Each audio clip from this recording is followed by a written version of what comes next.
Hi, welcome to another edition of Family Matters. I'm Chloe Learey, the Executive Director of the Winston Prouty Center, and this has been a great year of celebrating our 50th anniversary. This is our final special edition of Family Matters, and I'm so excited to have two of my favorite people here, Sue Graff, who is the Agency of Human Services Field Services Director for Brattleboro and Springfield, and Josh Davis, Executive Director of Groundworks. And the reason I wanted us to talk for our final Family Matters is because so much of what we do is about community and building community, and there's a lot going on in our community, and there are a lot of ways that Prouty sort of intersects with different pieces, and it just felt like a great way to celebrate, wrap up our 50th year. So welcome, and thank you so much for doing this with me. Appreciate it. Thanks for having us. Thanks for having us. So yeah, let's start with what are some of the things that we feel like really are facing our community that require all of us working together to address and think about how we're going to sort of hit all the challenges that we face. What are our biggest challenges? Just an easy question. Yeah, let's just start. We're going to build from here. I'll start just by saying I appreciate the role Prouty has taken in not just taking care of its own programs and families that interact with the organization, but really taking the long view around community building. And so, and I think Groundworks is also an organization to that extent. So I appreciate that in my role with the Agency of Human Services, the opportunity to partner not just with state departments within the agency and beyond the agency, but also with community partners. So those relationships and bridges are vital to doing anything we want to do for the betterment of the community. So I'm forgetting what the question was, but I think, around issues, I think there are lots of things, everything from homelessness, housing, poverty, the well-being of our residents is really of utmost importance. And what stops people from being well and having everything they need, falls under a variety of things. So no one organization or department or even the state government can solve all of those issues for people. And so I think the more we can work on the ground with each other, thinking through what are those shared concerns and how can we collectively impact them and engage the people that are impacted by the issues themselves, the better off we are. So I think practicing those things, I think I answered 3 questions, but I think practicing that collaborative work together is really important to any goal that we're trying to meet. Absolutely. Yeah, and just to follow up and underscore that, most of the work that we do in Groundworks with community collaborations is primarily around housing, our folks that are struggling to get their basic needs met. And I think it's, on the one hand, that's the aspiration. No one organization is responsible for solving all of the housing problem or health problem, whatever the case may be. And yet we're individual organizations that are working within our own frameworks and, our own walls. And so the challenge to get outside of that, it's difficult and it doesn't come naturally. And so we have some examples about some things that have gone well, I think, and then some other examples of struggles just to tee up the next. So, one, it was interesting you're saying, like, we do housing and we focus on housing, but I think you've actually had some really successful, like, recognizing that you can't just look at that. And so what are, when you think of the past year or two, some things that you've been able to do and what is, in terms of bringing other partners to the table? I can think of a couple, but that would be great. I mean, like, through the housing context, I think two immediately come to mind. One is the partnership that we have with Winston Prouty, and just location in terms of where we're going to put the seasonal overflow shelter. We ran into a pinch where we didn't have a location for that. We're working on a capital project, but that's years out in development. And so we needed a space for this program to go. You had resources on your campus, and so we were able to make that work. That, in one way fits, just there was an opportunity and then the ability to work closely together on that. The other that comes to mind is Great River Terrace, and that's the collaboration, of course, with Wyndham and Windsor Housing Trust and then HCRS and Groundworks, permanent supportive housing, taking the old motel and fixing that up. But I would say that the characteristics of both of those is that it didn't just happen overnight. There was trust that was built between the organizations for a long time before the actual event. So before we actually moved into the shelter or before development at Great River Terrace was built, Yep. a lot of work went into it behind the scenes building Yes. up to that. Yeah. And when you think of what, besides trust, are there other things that make it, that sort of make it possible or make the ground fertile for collaboration and working together to, and that could be for either one of you. Like, what are those elements besides, because I think there's like personal relationship and how you get along with people, and that's a start to it. And it can't just be about us as people. Like, are there other elements of systems, I think, that reinforce or help support collaboration? Sure, I think the trust can't be overstated, and building that takes time. And I think we need each other, and I think a willingness to appreciate that we need each other, and understanding that we also work in an environment that is often focused on scarcity. There's only so Right. many dollars, there's only one grant, and everybody has to compete for it or what have you. So unfortunately, we're trying to do this work in an environment that doesn't always support it. And so again, kind of having a common shared goal that feels like we can move everybody in the same direction is really important, and that can often be hard to even find because we all have our organizational or our departmental goals, and it's hard to find a community-based goal that feels meaningful and worth people kind of putting down some of their defenses or maybe sacrificing some of their own organizational resources for the greater good. And I think philosophically we all agree that that's a good idea, but when push comes to shove, I think it takes really building that trust, assessing what's needed, really being willing to put all your cards on the table in terms of what you can offer. And resources can often be skills or experience, time. You know, it doesn't have to be financial resources. So I think reminding each other that we all have a lot of assets to bring to the table, and that we, even if we're not a homelessness or housing organization, but we care about people being well served, we probably have something we can offer to that conversation. And so being at tables like the Continuum of Care and other coalition tables that are cross-sector, I think allows us, even if sometimes, it's a monthly meeting and sometimes maybe we're not sure why we're there. It can be hard to sort of maintain momentum, I guess. So a piece of this work is what's the prize that we're keeping our eye on, and how do we keep and maintain momentum toward that? Because these are long-term goals. And so having some short-term successes or some easy wins along the way, I think is really vital as well for people to feel good about why bother, why work this way instead of, individually. Yeah, and too, I would also underscore trust. I think that trust is a big thing. I know I named it, but starting small, you said some easy wins.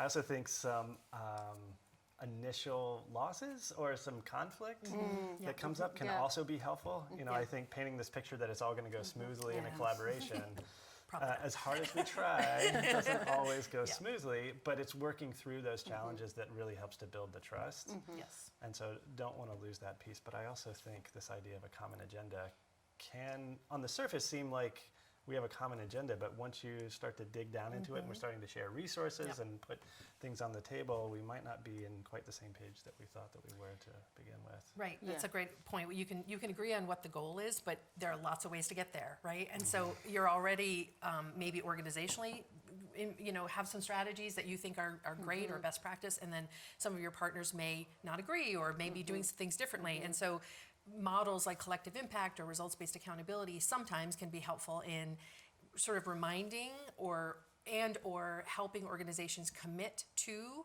a particular way of getting there that honors maybe their individual contributions, but also holds some accountability, some joint accountability. And that, I think, can often be pretty challenging because, your jobs as executive directors are hard enough steering the ship of your own organizations, but to commit resources, staff time, and other resources to a collaborative process, I think is amazing and necessary, but totally understandable that it's hard to balance the organizational priorities versus the community priorities. And they should complement each other, of course, so that doesn't feel like you're sacrificing a whole lot, but it's important to keep that in mind, that you've got to keep all those things going.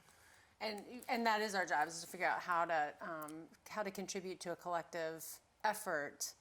And we all, the three of us have talked a lot about collective impact. You've named it, and I think it's worth saying, what is that community agenda and how do you pick that thing and where does the energy come from for that? And it feels to me like that's what's hard. Like we keep circling around, and so there are opportunities.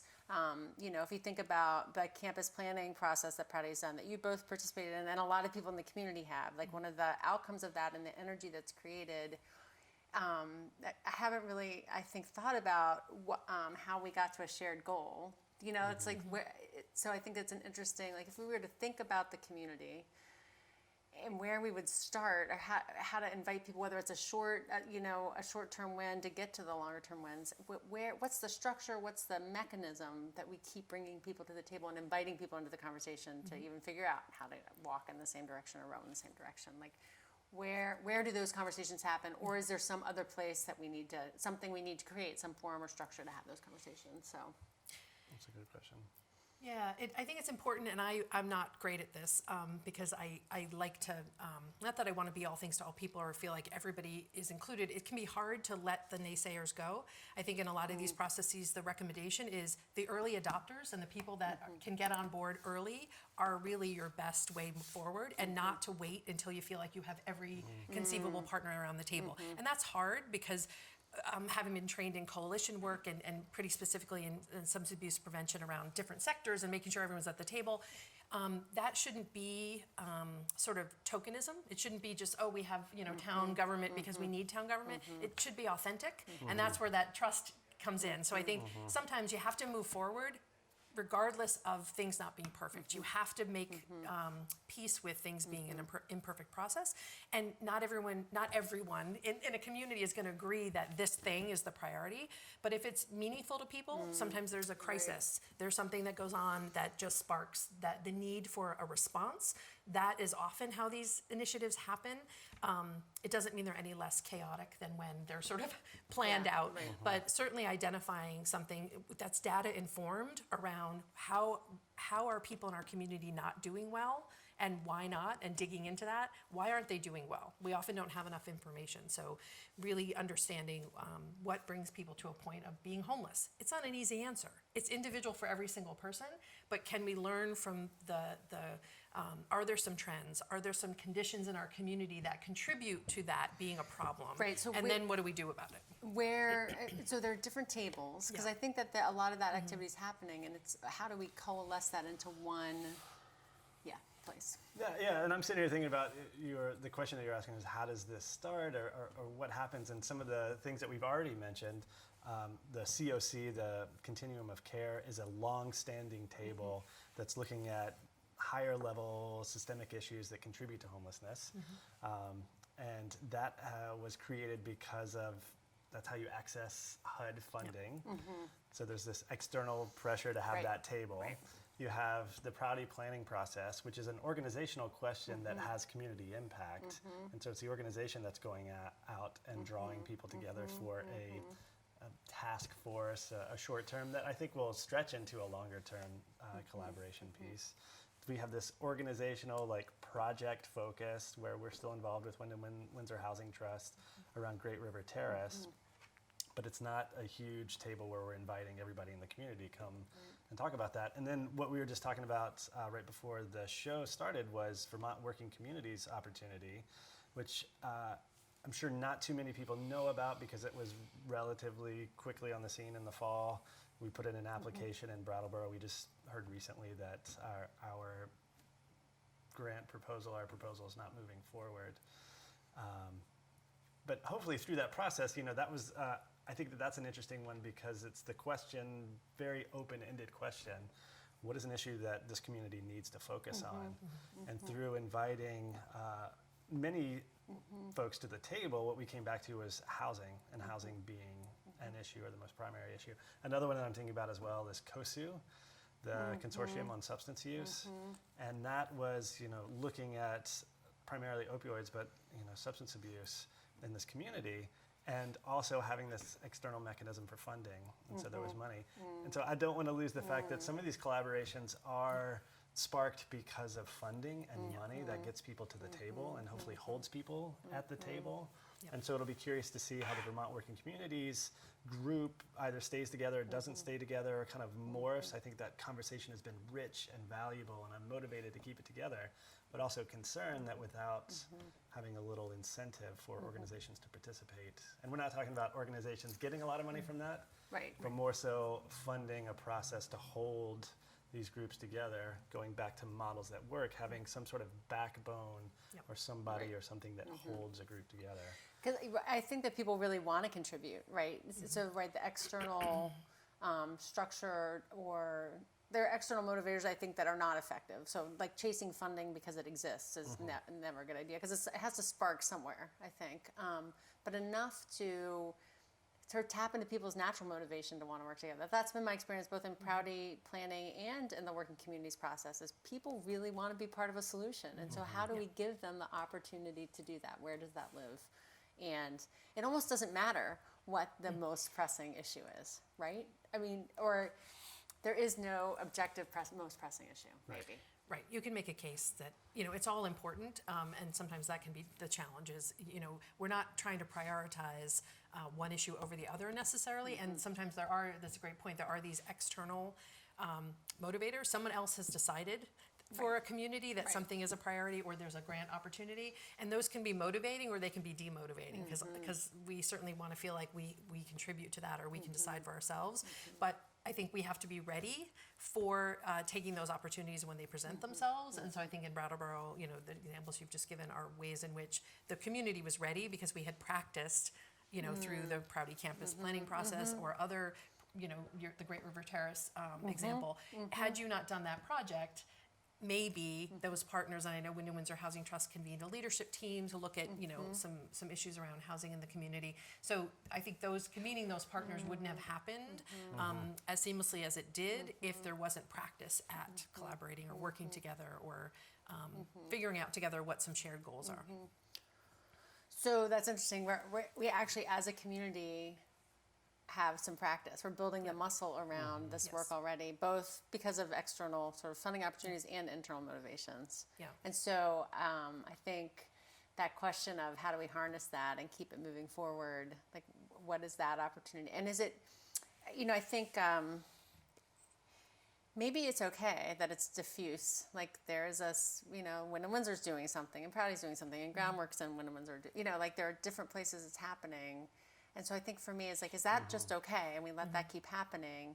Or or that's not quite the right language. How do we then leverage that energy to something bigger, to the more long? So do you know what I'm saying? Like, that's where I think I feel a little stuck. What I'm hearing is centralized versus decentralized models, and I don't want to, paint you into a corner. But that's a question that I have as well. The Vermont Working Communities is looking at housing. And so right now we have a relatively decentralized model where Wyndham Windsor Housing Trust, they develop housing. We have some other developers in town that develop housing.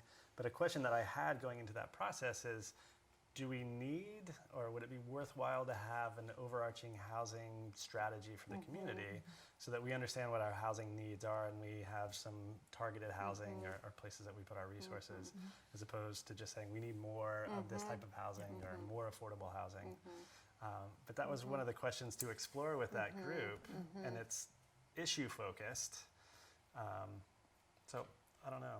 And bringing people that have particular expertise into so as human services or nonprofit or government sector, we sometimes don't appreciate or understand what town planners bring to the process, or zoning, because it's not a regular part of our world. So I think that's an important example of ways in which a good idea could still be a good idea, but how to implement that idea, we as human service folks need to rely sometimes on non-traditional partners, or partners that we don't always interact with, and we have to learn from each other, and that also takes time, and we have to sort of educate each other about our worlds and learn how to speak the same language. And so that's another piece, going back to your earlier question around the pieces of this, how this works, communicating, and to your point, if things are happening in a decentralized way, I'm okay with that also, although as a systems level thinking person, I want to see the big picture. I want all the information, and I'll suss out kind of what I need. And so I would encourage us as a community, again, to build that muscle of communication and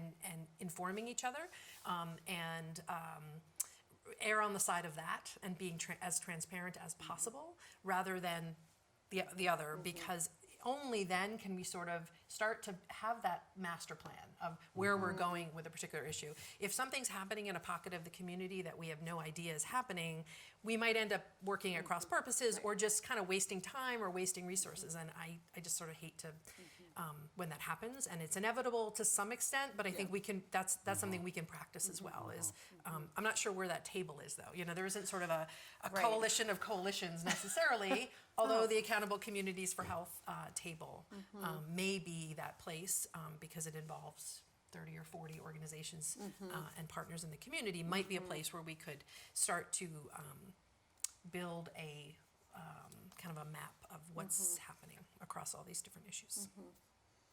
I love to map things out. I'm not happy unless we're creating a spreadsheet or Or a mapping rubric. something. Yes, using a rubric. So, Matrices. yes. You said master plan, and that made me think, okay, do we have a community master plan? I think we have different ones in different places. So back to, like, there is a town plan, right? I should know. I'm There's sort a of regional embarrassed. plan as well. There's a regional plan. BDCC has plans, Brattleboro Development Credit Corporation, like Yep. all of these plans. So you said a table where a coalition of coalitions. It's almost like a plan that incorporates all the plans. Like, and where are some natural places that might be in our community, or whether it's a natural place in the community or taking some of that diffuse energy, is there, I don't know, where might we think about tapping into people and places to bring those plans together? Sure. I mean, I think certainly a partner that I was less aware of prior to Tropical Storm Irene was the Wyndham Regional Commission. So in the absence of county government, which many states have and we do not, if we're working town by town by town, and then you're trying to work in a collaborative way across a community, even how we define community, people can, think it's the Brattleboro area, it's the greater Brattleboro area, it's Wyndham County, it's southern Wyndham County. We slice and dice ourselves up in very different ways. So for me, the Wyndham Regional Commission, because they're responsible for the regional plan, and there are chapters in that plan around housing, around employment, around economic development. They've got the expertise, and they do the research periodically. I think it's every 7 years there's a new plan done. So, and they're maybe they have a lower profile in the community than some other organizations, or maybe people don't realize the breadth of their information and what's available. But I just encourage us. Particularly because there is a regional plan to use it, so it's like when organizations do strategic planning, and then it sits on the shelf and nobody looks at it. Right. It can't help anybody unless we're using it, and so I think reminding ourselves that these different plans exist, and looking at them and letting them, they may not be the perfect document, but letting them at least guide part of what we're doing together. Is important, just so that, again, we're not recreating the wheel or kind of spinning our wheels instead of moving forward. I don't know if there's any other places, hi Chris Campany, I'm just volunteering them, but they do. Again, in the absence of county government, I think they are a public-private partnership type organization that has some responsibility to this type of work. They can't do it all, and he Right. would be very quick to say, some of this maybe isn't in their purview, but as a landing pad, because they're regional, I just think there's some way that at least their organization is crucial to. Or it could be what a we're talking launching about. off point. So to your, and we started this session by saying this, and it's still true that none of us can do any of this alone, right? And it takes all the, so the cross sector. So if we, rather than recreate something, look at what we have and see how we can support and add out or amplify what they're doing to meet sort of this larger picture. And so that's, I think, a good opportunity. I like the public-private part of it. Also, it strikes me that sometimes I think we do look to government or town government as like that answer, and that's not fair either, frankly. And I'm struck by the question of what structures support collaboration and community building, and what maybe doesn't. The fact that we don't have a county government, or like our municipal structure, I think is an interesting question. Like, how does that both support collaboration and community building, and maybe not help us so much? So that's. Yeah, and what I'm hearing in this conversation, and what I think about a lot, is all these polarities that push and pull. So you have centralized versus decentralized. We don't really have a county government. We have these towns that are split up, and that can be a strength, but it can also be a weakness. We have more structured ways in which strategies happen. We have more emergent ways that things happen. And I don't know if we'll ever get the right mix, but being able to harness opportunities when they come up. And so sometimes it comes up because we get, Vermont Working Communities comes in and says, hey, we have this money. We want you to take a look at this. And it coalesces something.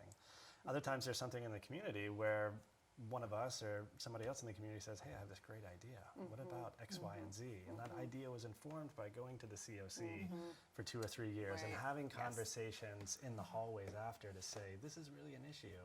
And you're digging and you're chipping away at these things. And then there's like the right time where everything comes together. And And that's what I want to know. It's like what are those elements of the right time to come together, and how do we? I don't think it's luck. I think we build it. Like I've definitely been hearing that in our conversation that we're building muscle as a community around those things. We have some really good experience. I feel like we're getting ready, not getting ready, but that there's something that's starting to build a little more around. If we really want, like in the hallway, when somebody says, "I want to do this thing, I have this idea," we might actually have the wherewithal as a community to say, okay, I know the right people, let's bring them together. Not perfect, but a good start, early adopters, and then sort of create something that people want to buy into and understand how they fit into the picture in the collective impact way. Like they might not do housing, but they understand, this is how I'm going to inform that project. So I feel like so many of those elements are just right now, and I want to. cusp. Yeah, I do. I really feel that way. And I think I want to acknowledge the leadership of both of you in your organizations. Is you're leaders who say yes and figure it out, and that I think that can't be again overstated. And I think we have a lot of those leaders, and that's what's making it feel, I think, and rightly so, that I'll use the two buzzwords I haven't used yet, capacity and leverage, where we haven't, I think we have the and rubric. I think we're at a point where there are enough leaders, formal and informal, in our community, however you define community, where that are willing to work in this way. And I think having that critical mass in order to really build the capacity of the community, because it can't live in any one place, I think is really important. And I think that's why it feels like things are possible, that maybe didn't feel possible 5 years ago or 10 years ago or what have you, because the complexion of the community has changed, and the type of leaders we have in our community have changed a bit, and been willing to do things differently. So I think we need to take advantage of that, and certainly, and I think that's why when there's an idea and somebody says, hey, let's have a meeting, you're more likely to get a sure. Like, I'll see what's... meetings. You stole my catchphrase. I love a meeting. And we all want to go to productive meetings, and we all want to go to something that has an end game. And there are, we all have a tolerance that's a little different for that process. But again, surrounding yourself with people, not necessarily who think like you, but who are willing to go there in terms of being process folks and have some tolerance for process, I think is really important, because those early wins and those early successes and those early messes are real, and we have to have a way to work through them and be okay, because we're going to see each other at the grocery store and at the and at the wherever on the street, and our kids go to school together, so we can't afford to have those bonds fray to a point that we can't work together, and that feels like the possibility. Yeah. So I'm reminded of Tina Fey in her book, The Rules of Improv, lays out. So I don't remember them all, but the ones I remember are, start with yes. You have to say yes, or the improv won't keep going, and it's yes and. So I think as a rule of how we might keep working together, start with yes, and then build on it and figure out where we're going to go from there. So I know it's hard to imagine, but we've just spoken for almost half an hour. Oh my gosh. And so I'm going to say thank you very much for joining us for another edition of Family Matters and a great conversation. And we'll see you next time.